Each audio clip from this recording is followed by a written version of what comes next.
না, আমরা ভুল করে থাকলে আমরা শাস্তি পাবো, এবং আমি নিজেও চাই যে ভোটের অধিকার হোক। আমি এই আমার সরকারের বিরুদ্ধে কিছু অভিযোগ করতে চাই বিদেশির কাছে। এটা কেমন করে হয়? ভারতে পলাতক আছেন। আসসালামু আলাইকুম সুপ্রিয় দর্শক বন্ধুরা, এবার খালেদ মহিউদ্দিনের লাইভ টক শোতে এসে যেন আওয়ামী লীগের বিপক্ষে জ্বর তুললেন আওয়ামী লীগের সাবেক প্রভাবশালী নেতা শামীম ওসমান। দর্শক বন্ধুরা, অনেক কুকর্ম করেছেন তিনি, তবে যেন এবার শেষ পর্যন্ত তিনি নিজেই সাধু হয়ে গিয়েছেন। এবার যেন আওয়ামী লীগের নেত্রী শেখ হাসিনাকে কেন্দ্র করে এবং সেই সাথে আওয়ামী লীগের নানা কর্মকাণ্ডগুলোকে কেন্দ্র করে বেশ কিছু গুরুত্বপূর্ণ তথ্য দিয়েছেন। তো দর্শক বন্ধুরা, চলুন আমরা সেই সকল কথাগুলো শুনে নিই। অবশ্যই পুরো ভিডিওটি দেখবেন, তাহলে এই সকল বিষয়গুলো পরিপূর্ণ বুঝতে পারবেন। না, আমরা ভুল করে থাকলে আমরা শাস্তি পাবো, এবং আমি নিজেও চাই যে ভোটের অধিকার হোক। আমি এই আমার সরকারের বিরুদ্ধে কিছু অভিযোগ করতে চাই বিদেশির কাছে। এটা কেমন করে হয়? ভারতে পলাতক আছেন মাননীয় প্রধানমন্ত্রী শেখ হাসিনা, এবং আমি বিষয়টাকে আগের থেকে আজ করছিলাম যে এরকম কিছু একটা ঘটনা ঘটতে পারে। আমি এই কথা দিয়ে এটা প্রমাণ করতে চাই না যে ওনারা করেছেন দেখে আমাকে করতে হবে, এটা আমি বলতে চাই না। আমাকে দলের থেকে জানানো হয়, সরকার প্রধান থেকে প্রধানমন্ত্রী জানান যে আমার উপরে হামলা হবে। ইট ইজ ট্রু যে আমাকে দেশ ছেড়ে যেতে হয়েছে, এবং আমি যে দেশ ছেড়ে গেছি সেটা জাতির পিতার কন্যা মাননীয় প্রধানমন্ত্রীর একবার না কয়েকবারের নির্দেশের পরিপ্রেক্ষিতে। আমি আমাদের সজীবদের জয় একটা ফেসবুকে, এই যে আমেরিকা গত 2 দিন আগে একটা স্ট্যাটাস দিয়েছেন, 3-4 দিন আগে, অধ্যাপক ইউনূস শান্তির জন্য নোবেল পুরস্কার দেওয়া হয়, যাদেরকে আমরা শ্রদ্ধা করি এবং সারা জীবন করবো। ইটস ট্রু যে এরা অনেক ভালো কাজ করেছে, এবং আমি নিজেও চাই যে ভোটের অধিকার হোক। আমি কোনো ধরনের হত্যাকাণ্ডকে আমি সমর্থন করি না, এবং করা উচিত, তাহলে আমি মানুষ হিসেবেই গণ্য হব না। আমরা কি শুধু নেগেটিভ কথা বলবো, পজিটিভ কথা বলবো না? 800 কোটি মানুষ যদি চায় একজন মৃত মানুষকে জাগিয়ে তুলবে, তা তো জাগিয়ে তুলতে পারবে না, তাই না? তো একজন মানুষকে আমি গুম করে দিব, খুন করে দিব, এই বিষয়টাকে আমি একজন মানুষ হিসাবে, আমি যদি মৃত্যু হয়ে যায় আমি কোনোদিন এটাকে সাপোর্ট করব না। এবং অতীতে কে কি করেছে সেই জন্য আমাকে একই পথে চলতে হবে, আমি সেটাকেও মনে করি না। এদের দ্বারা অনেক সব শ্রেণী পেশার মানুষের মধ্যে ভালো খারাপ আছে। আমরা কি এই কথা বলতে পারি না? ইয়েস, আমি বলছি না যে Awami League is a only perfect party in the whole world, কিংবা ইন বাংলাদেশ। আপনি আমার মনের কষ্ট বুঝবেন। আমার 20 জন লোক মারা গেছে, আমার এই পা পঙ্গু হয়ে গেছে, আমি চেয়ারে বসে নামাজ পড়তে হয়, আমার পাটা উড়ে গেছিল, ঠিক আছে? সেইখানে আমার সরকারের ক্ষমতার সময় না যে চার্জশিট দেওয়া হয়েছে, সেই চার্জশিটে আমি যে সাক্ষ্য দিয়েছি, সিআইডির যে অ্যাডিশনাল এসপি, সে আমার সাক্ষী বদলি দিয়েছে। আপনি নিজেও লয়ার ছাত্র, আমিও লয়ার ছাত্র। আমি বলেছি this is not my witness. আমি চাই না যে একটা ছাত্র সারা বছর লেখাপড়া করলো, সেও পরীক্ষায় পাশ করলো, আরেকজন পড়ালেখা করলো না, সেও পাশ করলো, এটা আমি চাই না। দেখেন, আমি মার্কিন যুক্তরাষ্ট্রের মতো একটা রাষ্ট্রকে আন্ডারমাইন করার কোনো কারণ থাকতে পারে না, কারণ পৃথিবীর মধ্যে এটা অবভিয়াসলি একটা শক্তিধর দেশ না, একটা গণতান্ত্রিক রাষ্ট্র বলা যায়।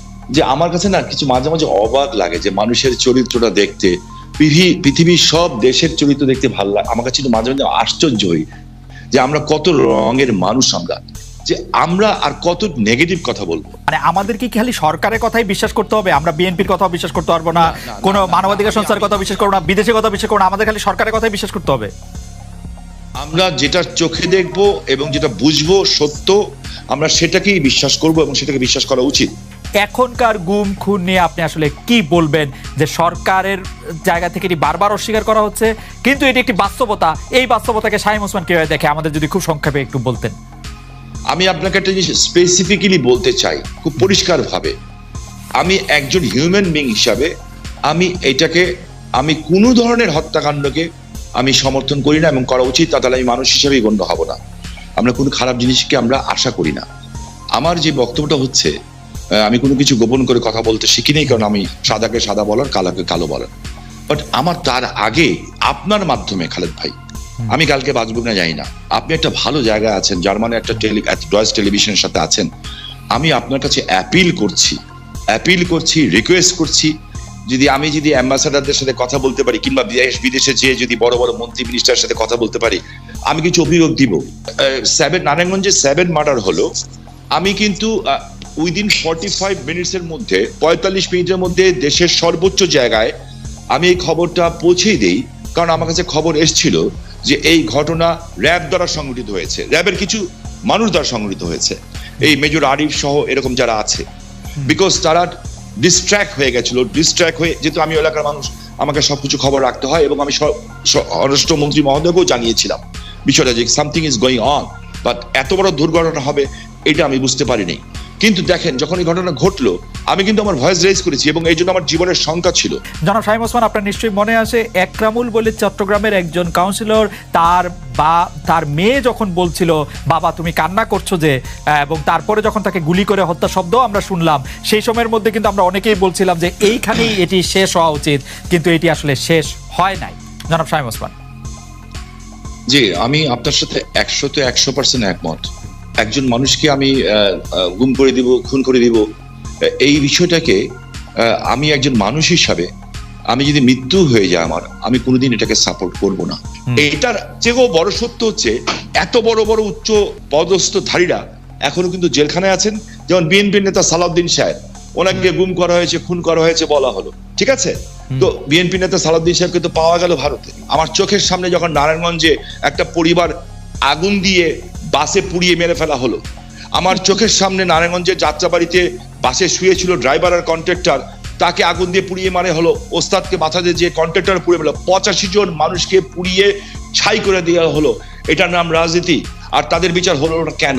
যারা আগুন সন্ত্রাস করলো এই দেশে, যারা পুলিশকে পুড়িয়ে মারলো, সাংবাদিককে পুড়িয়ে মারলো, জজ করে বোম মারলো এবং বিভিন্ন স্কুল সেন্টার উড়িয়ে দিল।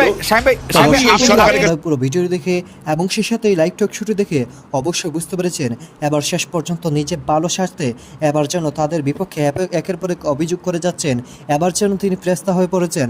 তো দর্শক বন্ধুরা, আপনারা এই পুরো ভিডিও দেখে এবং সে সাথে তাদের এই সকল কথাগুলো শুনে আপনাদের কাছে কেমন হচ্ছে?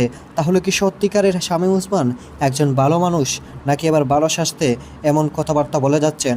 তো দর্শক বন্ধুরা, আপনারা এই পুরো ভিডিও দেখে এবং সেই সাথে তাদের এই সকল কথাগুলো শুনে আপনাদের কাছে কি মনে হয়েছে অবশ্যই কমেন্ট করে জানিয়ে দিবেন। তো দর্শক বন্ধুরা, ভালো থাকুন, সুস্থ থাকুন। আল্লাহ হাফিজ। আসসালামু আলাইকুম রহমতুল্লাহি বারাকাতুহু।